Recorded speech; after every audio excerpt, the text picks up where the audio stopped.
Earth sign, Taurus, Virgo, and Capricorn. Hello my dear. Welcome back sa ating YouTube channel. My name is RJ, your tarot card reader. At ang gagawin po natin ngayon is yung ating daily reading para po ito sa araw ng May 30, 2026. Titingnan natin my dear yung overall energy, money, career, love, lahat yan my dear. Titingnan natin yan later, okay? So, bago ako mag-start or bago tayo mag-start ng ating reading, magpapasalamat po muna ako. Maraming salamat po sa ating mga abangers. Hello mga abangers, okay? Sa mga walang sawang naghihintay at nag-aabang ng kanilang mga readings. Thank you very much. Gusto ko rin pong pasalamatan yung mga napadaan at napasilip lang dito sa ating channel. Thank you so much for dropping by. And maraming salamat po sa ating mga bagong subscribers. Hello my dear. Welcome po sa ating channel. Sana po ay mag-enjoy po kayo dito at mahanap po ninyo dito sa ating channel kung ano man po yung hinahanap ninyo sa inyong buhay. Ang tanging hiling at dasal ko lamang po sa ating buong may kapal na ang mga readings na ginagawa ko ay nakakatulong po sa ating lahat. Let's go na tayo my dear. Start tayo sa overall energy. What is going on sa araw na ito? Justice card. Okay.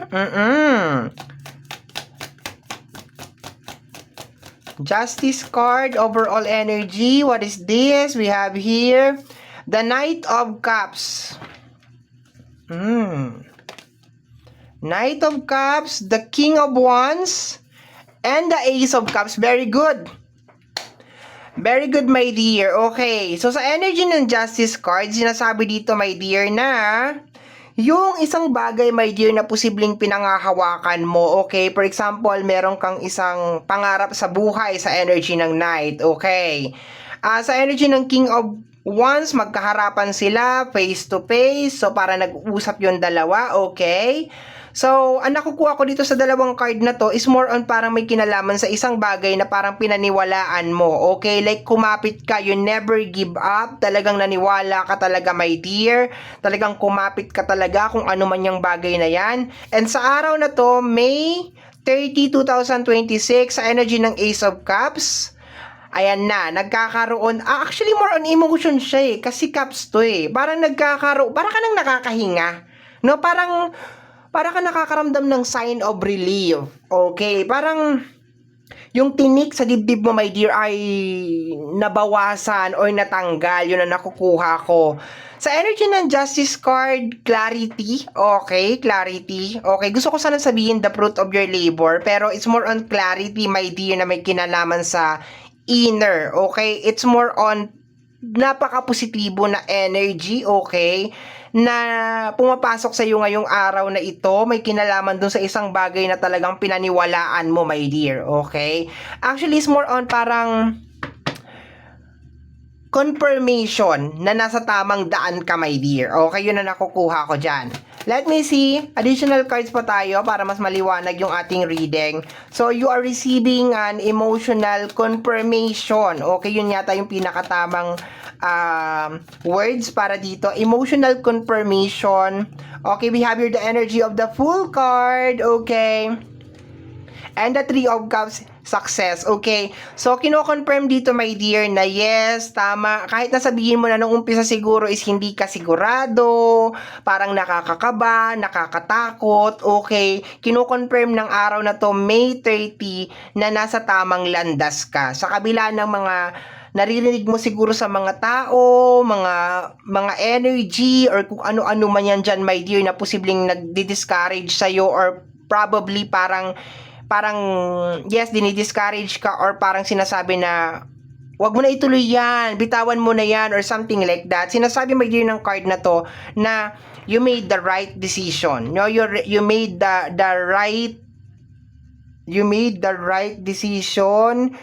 You are on the right path. Ibig sabihin nasa tamang daan ka talaga my dear, okay? Let me see. What is this? The Two of Wands, okay. Magulo tong, ay, hindi ko alam kung ano ba tong pinasok mo, my dear, pero nag-uurong sulong ka dito lately, no?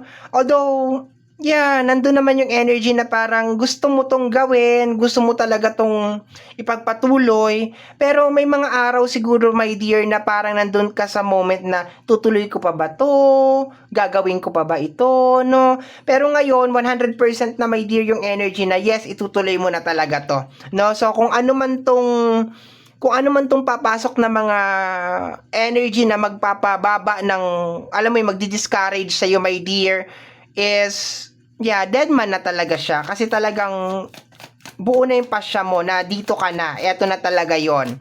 Okay, let me see, my dear. We have here the energy of the Five of Pentacles, okay?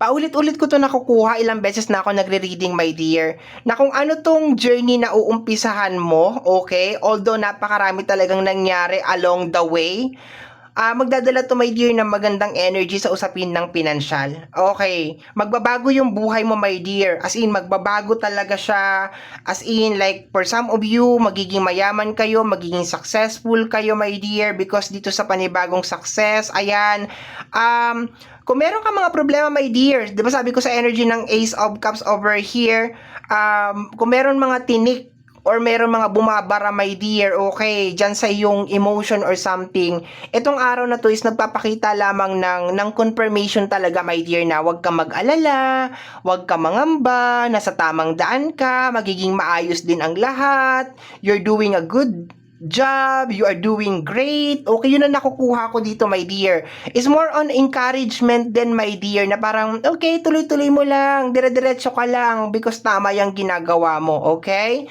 So, ang ganda ng energy niya, my dear, okay? Actually, malaking part nitong reading na to is yung hindi mo talaga siya sinukuan, my dear, no? Sa kabila ng napakaraming nangyayari sa paligid lately, okay? Marami kang reason para sukuan itong bagay na ito, okay? Pero hindi mo siya sinukuan, my dear.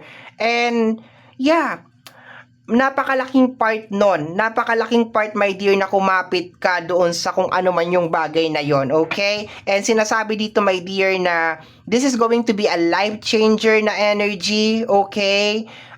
Sabi ko nga, nararamdaman ko na merong pagbabago sa usapin ng pinansyal, as in, malaking pagbabago, my dear. I can feel a big change over here, lalo na, my dear, sa usapin ng pinansyal, lalo na sa usapin ng pera. Speaking of usapin ng pinansyal, pasukin na natin yung usapin ng pinansyal, my dear, sa money and career, Earth sign, Taurus, Virgo, and Capricorn. Let me see. We have here the energy of the Two of Cups. Paulit-ulit to. May nakakapansin ng potential mo, my dear. Paulit-ulit. If I'm not mistaken, May 29, may ganito din yata, no? May nakakapansin ng potential mo. Okay? Meron mga gusto makipag-collaborate sa'yo, my dear. Meron mga gustong the Seven of Pentacles. Yeah. And the Page of Pentacles. So, dito, my dear, sa energy na ito, meron mga gustong magbalik loob, okay, sa usapin ng pinansyal, makipag-business partner, okay, the Wheel of Fortune, okay. This is not a good energy, my dear, okay, kasi ang Wheel of Fortune is parang gustong kontrolin itong nangyayari na big change or big shift sa'yo, my dear, kasi ang Wheel of Fortune is more on kung ano yung ko-control doon sa roleta. Ito ba? Si Chariot ba? Yung Serpent ba? Or si Anubis? No? Sino ang kukontrol doon sa roleta, my dear? Kaya nasa ibabaw si Chariot over here, okay? Because sinasabi mo dito sa card na to na dapat you are in charge. Okay, you are in charge dito sa mangyayari na transformation. Pero there's a tendency na pwedeng illusion sa energy ng Serpent at saka ni Anubis. Okay.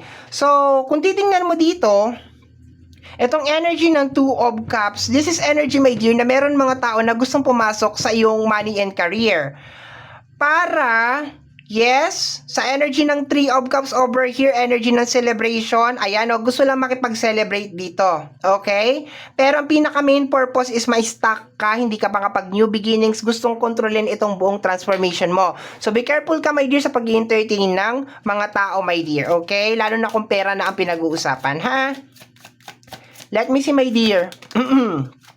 We have here the energy. Yes, the Two of Swords. Diba? Ginugulo ka lang, guguluhin ka lang nito, my dear, ha? Be careful ka, may mga tao talagang gustong bumalik. The Six of Pentacles, yeah, makikisahod lang to sa kung ano yung meron ka, no? Ikaw yung nagtrabaho, ikaw yung gumawa lahat ng effort, ikaw yung naniwala, ikaw yung kumapit, ikaw yung lumaban. Noon na nag-uumpisa ka, walang naniniwala sa'yo. Ngayon na nandiyan ka na, nag-uumpisa na magbago ang buhay mo. Ayan na, nagbabalikan na sila, gusto nang bumalik. 'Di ba? Naniniwala na sila ulit sa'yo, my dear, okay? Pero sabi pa nga nila, ang ahas, nagpapalit lang yan ng balat, my dear. So, be careful ka, ha? Be careful. Kung nagawa nila sa'yo noon, magagawa nila ulit ngayon. Be careful ka sa usapin ng financial. Somebody is trying to control itong swerte na meron ka. Okay. Itong transformation na meron ka, somebody, diba? The Seven of Swords. Yeah, be careful ka sa mga hidden agenda ng mga tao, ha? Pag alam mo may din na nandun na yung momentum, nakaka-receive ka na ng mga signs, sinasabi na sa'yo na nasa tamang path ka, tuloy-tuloy mo lang yan, dire-diretso mo lang yan. Mag-ingat ka na sa mga tao na pumapasok sa buhay mo. Kasi there's a tendency, my dear, na gusto nilang isabotage lahat to, no? Gusto nilang isabotage lahat yan. Yung usapin ng financial mo, ayan, ingat-ingat ka. Huwag mong i-discuss yung mga pera, mga parating sa'yo. Just keep it to yourself, my dear. Yung mga uumpisahan mo, keep it to yourself. Kung ano yung mga nangyayari sa usapin ng financial, just keep it to yourself. Yung mga transformation, yung mga changes, just keep it to yourself, my dear. Okay? Kasi medyo mainit ka ngayon. Mainit ang mga mata sa'yo ng mga tao.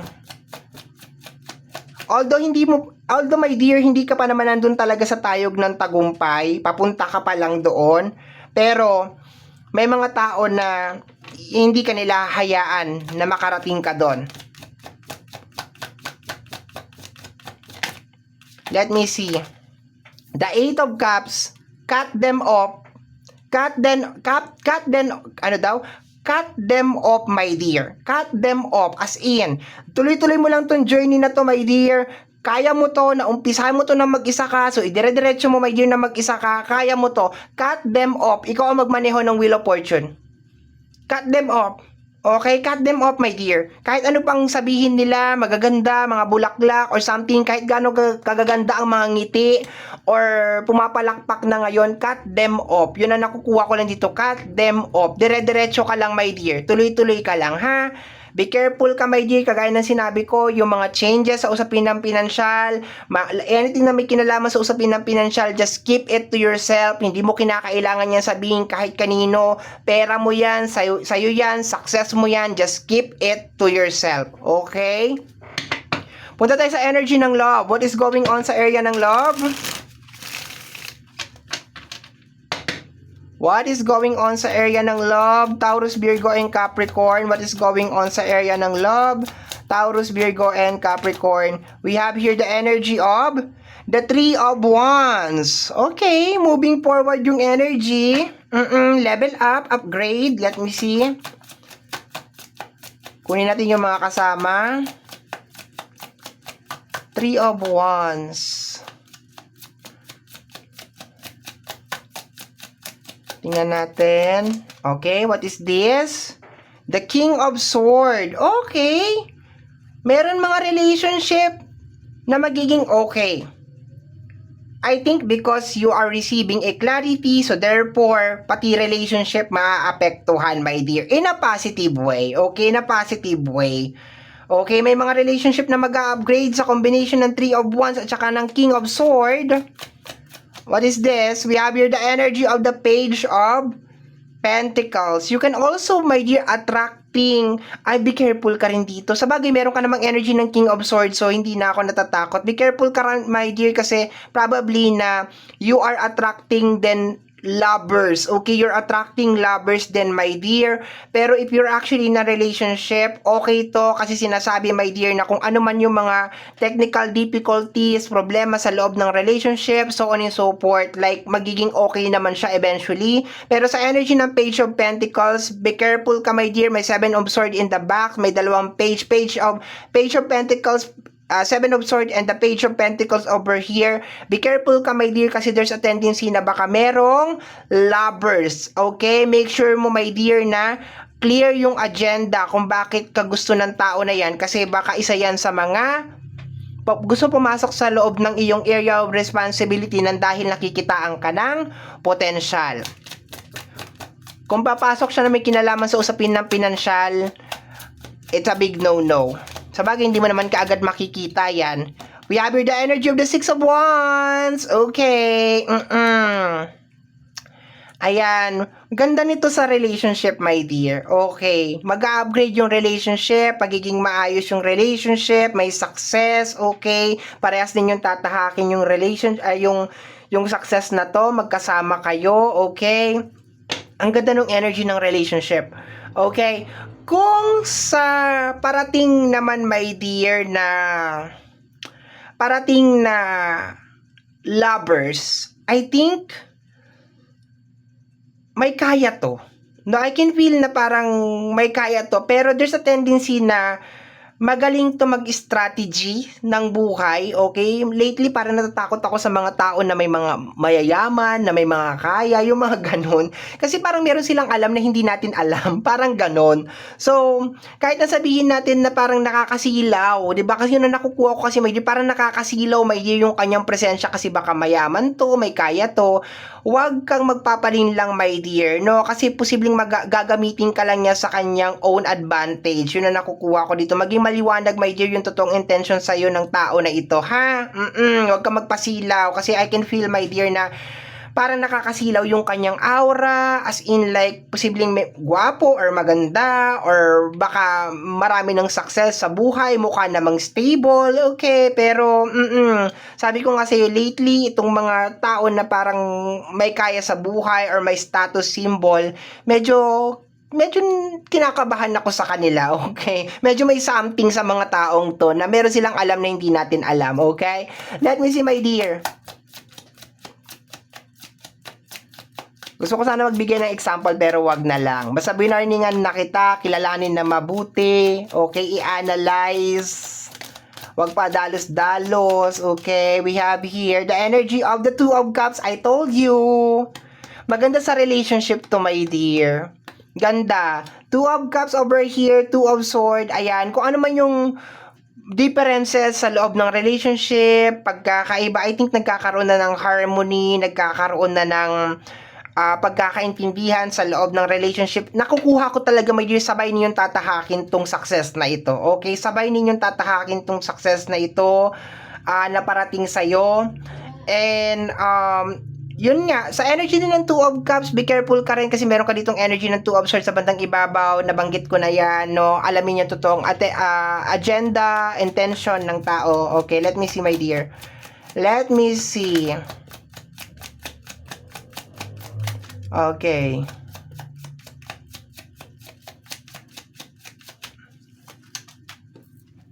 We have here the energy of the Queen of Cups. Okay. My dear, sa energy ng Queen of Cups, nilalabas niya, my dear, yung parang may parating. Parang may parating talagang bagong love. And nagdi-disguise to, my dear, na parang something na matagal mo nang hinihintay. No? So, may konting warning talaga ako dito, my dear, na nakukuha paulit-ulit. Kilalanin mo talaga na mabuti. Make sure na hindi ka gagamitin. Make sure na hindi ka papakinabangan. Make sure na merong give and take na mangyayari sa loob ng relationship. Kung sa loob ng mag-asawa or nagli-live-in or something, maganda to, my dear. I love yung energy ng King of Swords. at saka ng Queen of Cups kasi pakiramdam ko dito, my dear, na nagkakaroon ng balance sa loob ng relationship, okay? Nagkakaroon na ng balance, nagkakaroon na ng pagkakaintindihan, okay? Let me see. Next card is the energy of the Sun card. My dear Sun card, oh. 'Di ba? Kino-confirm lang nito, my dear, lahat ng sinabi ko. Na yes, may darating na bago, pero 'di ba? Tingnan mo yung totoong agenda. Yes, magiging maayos yung connection, meron ng harmony, meron ng pagkakaintindihan, and yes, 'di ba? Papunta kayong parehas na mag-partner sa success. Let me see, my dear. Basta be careful ka lang sa money area mo, ha? We have here the energy of the Eight of Cups, okay? Move forward to, my dear. Papunta ka sa success. Eight of Cups sa taas, Six of Wands over here, Eight of Cups over here. So, papunta ka sa success, my dear, and kasama mo yung mga loved ones mo dito, my dear. Yung mga totoong nagmamahal sa'yo, okay? So, you are receiving a lot of sign, my dear, ngayong araw na ito. Confirmation na nasa tamang daan ka, na tamang landas, yung tinatahak mo. And pasalamatan mo, my dear, ang sarili mo rin, no? Because malaking part na hindi ka sumuko, talagang kumapit ka, talagang naniwala ka. Also, my dear, siguro sa relationship, malaking part na kumapit ka sa relationship, hindi mo sinukuan yung partner mo, inilaban mo. And ganun din, my dear, sa usapin ng pera, na inilaban mo yan, kung ano man yung career na yan, kung ano man yan, naniwala ka sa sarili mo. So, malaking part talaga, my dear, paulit-ulit ko nare-receive na hindi mo kasi sinukuan, kaya nandito ka. Kaya mangyayari lahat tong mga dramatic changes and transformation. Be careful ka lang, my dear, sa mga hatorya, kasi gustong sumugod na mga hatorya para isabotage lahat itong mga mangyayari sa buhay mo. Okay? So, my dear, yan ang nasagap natin para sa araw ng May 30, 2026. Kagaya po ng nasambit ko sa bandang unahan, my dear, ng ating video, na ang tanging hiling at dasal ko po sa ating buong may kapal na ang mga readings na ginagawa ko ay nakakatulong po sa ating lahat. Maraming salamat po. Thank you, my dear. Bye-bye!